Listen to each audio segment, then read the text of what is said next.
Assalamualaikum warahmatullahi wabarakatuh. Nama saya Lili Mukarromah, kelas Ekonomi Syariah 06 NIM E2018-2298. Saya di sini akan melanjutkan presentasi dari rekan saya yang sebelumnya. Saya di sini akan menjelaskan yang pertama segmentasi psikografis. Psikografi adalah ilmu untuk menggunakan psikologi dan demografi guna lebih memahami konsumen. Dalam segmentasi psikografis, pembeli dibagi menjadi berbagai kelompok berdasarkan sifat psikologis atau kepribadian gaya hidup atau nilai. Orang-orang di dalam kelompok demografi yang sama bisa memiliki profil psikografis yang sangat berbeda. 4 kelompok dengan sumber daya yang lebih tinggi adalah: yang pertama, penemu, orang-orang yang berhasil, canggih, aktif, memegang kendali dengan berdiri yang tinggi. Yang kedua, pemikir, orang-orang yang matang, puas, dan rekreatif, yaitu terinovasi oleh ideologi dan menghargai ketertiban, pengetahuan, dan tanggung jawab. Yang ketiga, pencapaian, orang-orang yang berhasil berorientasi pada tujuan yang fokus pada karir dan keluarga. Dan terakhir, yang keempat, yaitu orang yang mengalami, orang-orang muda, antusias, dan impulsif yang mencari keragaman dan kesenangan. Saya barusan menjelaskan 4 kelompok yang lebih tinggi, dan sekarang 4 kelompok dengan sumber yang daya rendah adalah: yang pertama, penganut, orang-orang konservatif, konvensional, dan tradisional dengan keyakinan konkret.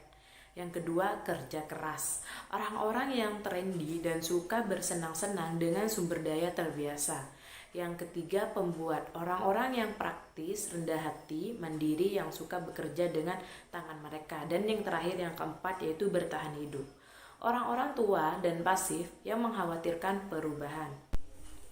Yang kedua, saya akan menjelaskan tentang segmentasi perilaku.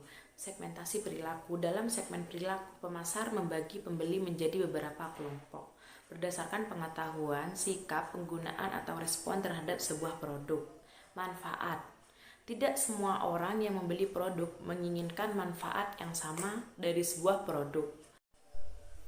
Constellation Wines US mengidentifikasi 6 segmen berbeda dalam pasar anggur mahal. Yang pertama, peminat, 12% dari pasar. Dan yang kedua, pencari citra, 20%. Yang ketiga, pembelanja yang berpengalaman, 15%. Yang keempat, kalangan tradisional, 16%. Pencicip yang puas, 14%. Bingung, 23%. Status pengguna, semua produk mempunyai non-pengguna, mantan pengguna, pengguna potensial, pengguna pertama, dan pengguna teratur. Tingkat penggunaan, pasar dapat disegmentasikan menjadi pengguna produk yang ringan, menengah, dan berat. Tahap kesepian pembeli, beberapa orang tidak menyadari keberadaan produk, beberapa menyadari, beberapa mengetahui, dan beberapa tertarik, beberapa menginginkan produk, dan beberapa bermaksud membeli. Status loyalitas pemasar biasanya membayangkan 4 kelompok berdasarkan status loyalitas merek: loyalitas berat, loyalitas yang terbagi, loyalitas yang bergeser, dan loyalitas yang suka berpindah. Dan yang terakhir, yang ketiga, yaitu dasar untuk segmentasi pasar bisnis. Kita dapat mensegmentasikan pasar bisnis dengan beberapa variabel, sama yang kita gunakan dalam pasar konsumen, seperti geografi, manfaat yang dicari, dan tingkat penggunaan. Tetapi pemasar bisnis juga menggunakan variabel lain.